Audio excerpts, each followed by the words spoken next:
Hey everyone, welcome to another edition of the weekly property update with me, Rob Cohen, and my co-host James Wild. Thanks very much, Rob. Good to see everyone again. Good to see you, James. Welcome back. Hope everyone's well.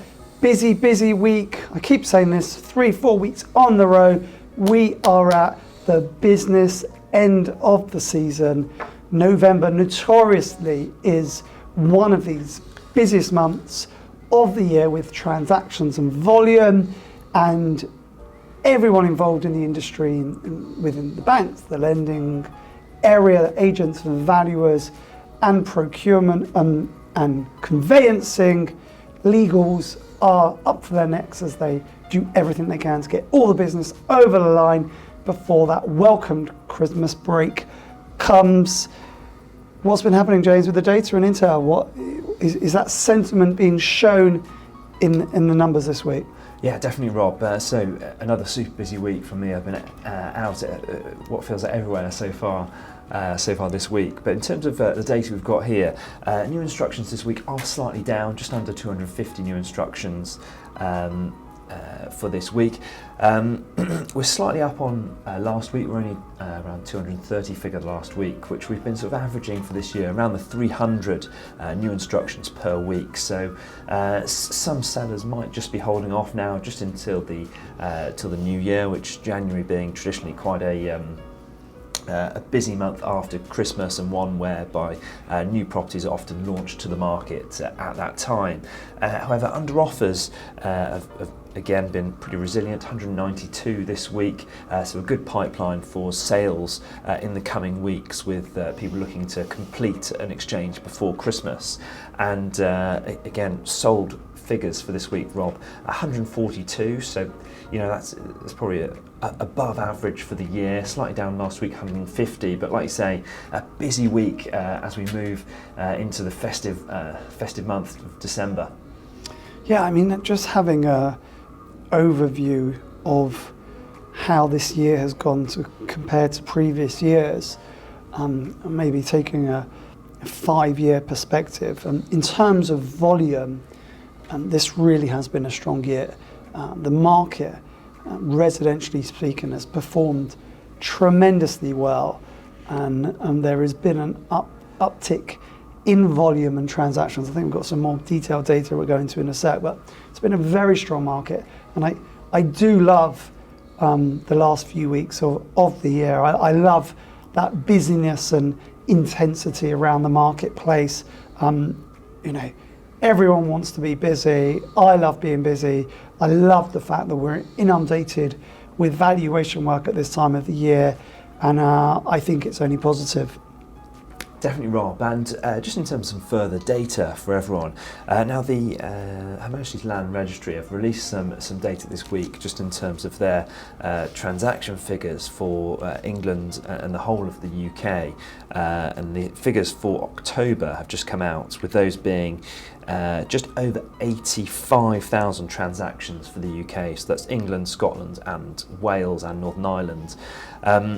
That's roughly half of what we saw in September the previous month, with obviously that being the long stop of any of the stamp duty savings which were offered. That's sort of £2,500 saving offered until the end of September 21. Now, in each of the months earlier this year, Rob, in terms of the fall off we saw after March 21, which was the initial end of the stamp duty holiday, which then got pushed back to the end of June 2021. And in the months preceding those sort of stamp duty events, there was always a fall-off month in terms of the transactional volumes. Now, there's obviously going to be some delay until we get the November numbers in, but judging by what we've seen on the, the live data, they're going to be good. We should be sort of, those sort of blips we've seen on the data should be smoothed out, and hopefully we'd be up at in excess of 100,000 just based on the transactions which we've seen historically throughout the year.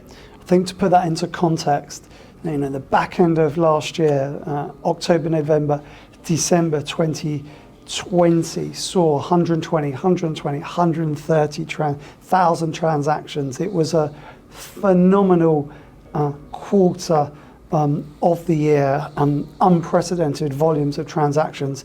And in 2021, we've seen that number, supersede those months on a few occasions.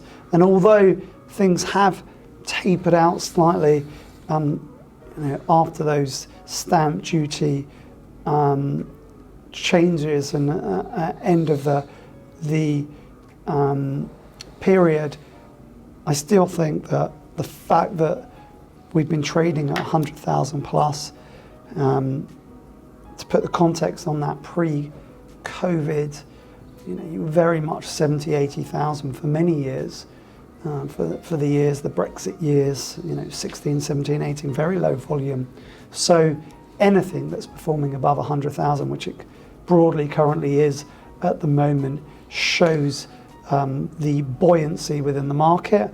And I think that data is excellent data for everyone listening and watching to understand the relativeness of where we are at this moment in 2021 in the residential space. That's it, Rob. And just to bring everyone some data for that, April 2020, so just after the national lockdown here in the UK, there was 37,000 transactions in the UK that month, whereby the highest we've seen recently was the end of the stamp duty threshold holiday, which was June 2021, which saw just over 214,000 transactions. So that is the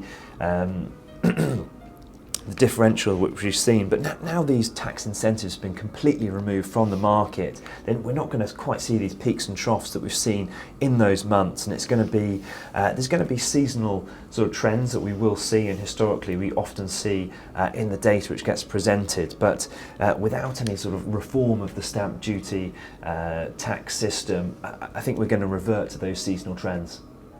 Absolutely. What else you got this week to share, James?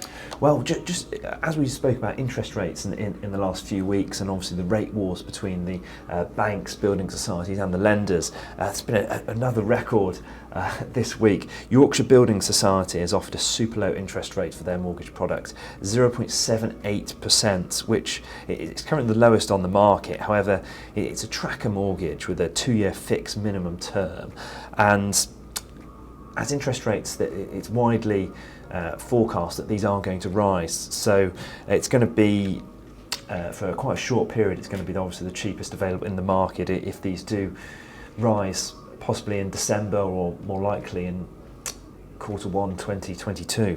Just talk briefly about the MEES Regulations, which is the minimum energy efficiency standards, and sort of quite topical as we move it into winter, Rob, and everyone's got their heating on, and unfortunately we've got sort of rising energy bills for everyone. But in terms of the government proposals and their sort of draft bills at the moment, the average EPC rating of a Victorian property here in the UK is an E band, which is obviously under the current draft proposals, which are under consultation. The aspirational level which they're hoping to achieve is a band C for all properties by 2035 in England and Wales, which there's an earlier target set for those homes which are privately rented.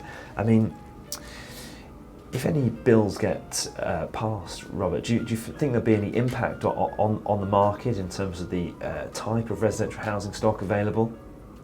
I think it's a huge area within the industry that's going to require a lot of attention, a lot of money definitely, and I think that as time goes by and green mortgages grow in relevance, and the most attractive properties will then see stronger values based on their green or their energy output, and then mortgage rates will be aligned to those properties. So you've got better mortgage rates and higher values for the greener properties.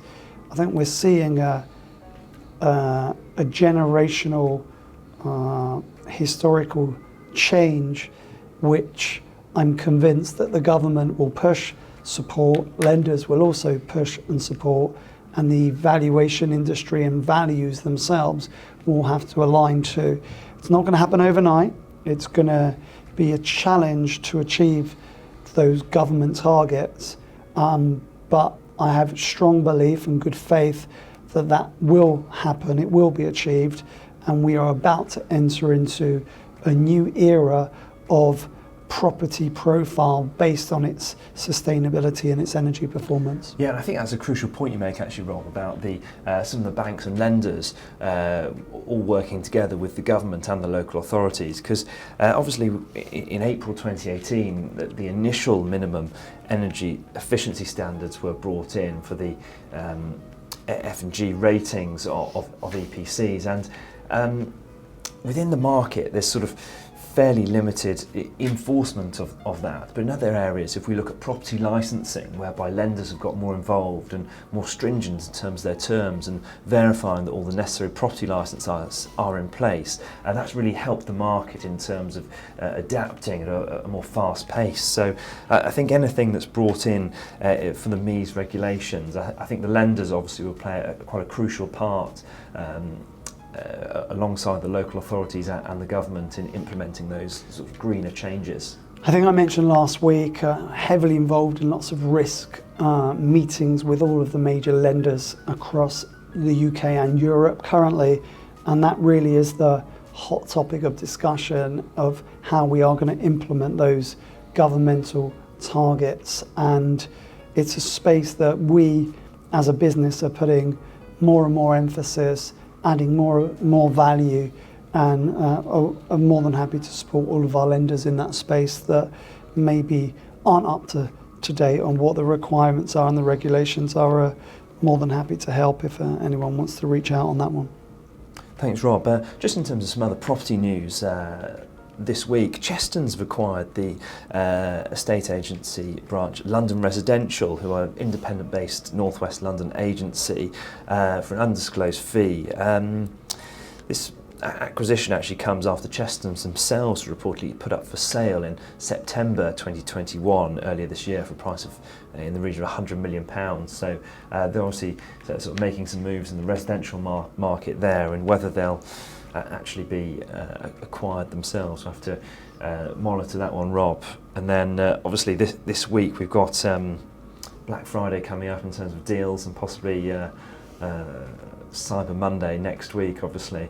That's going to hopefully boost the retail markets this year in particular. That's sort of a much needed boost before Christmas. Are you in the market for anything at all, Rob? Me, no, James. Not a big shopper, both online, offline, or Black Friday or Cyber Monday. But I always am intrigued just to see the online, offline position of how that retail space moves. So I look forward to see those record-breaking numbers that I imagine that over the coming weeks we'll be announcing on this show. Thanks very much. That's it from me. Brilliant. Thank you, everyone. Thank you for those that have spotted me or stopped me on the streets. I hope you do the same with James as the show becomes more popular. Thank you for the banks and the lenders that have reached out with a further requirement for more specialists, more in-depth data and intel. Always happy to provide it. Thanks for all of your support. Please, please, please, please, please, please, please keep watching YouTube, listening, Spotify, podcast, all the outlets. Keep supporting this service, and we will, I can assure you, keep providing you with the data and the intel on this weekly property market show. Thanks, James. Great intel, great data, and we will see you all next week. Take care, everyone. Be well. Thanks very much, Rob. Thanks, everyone.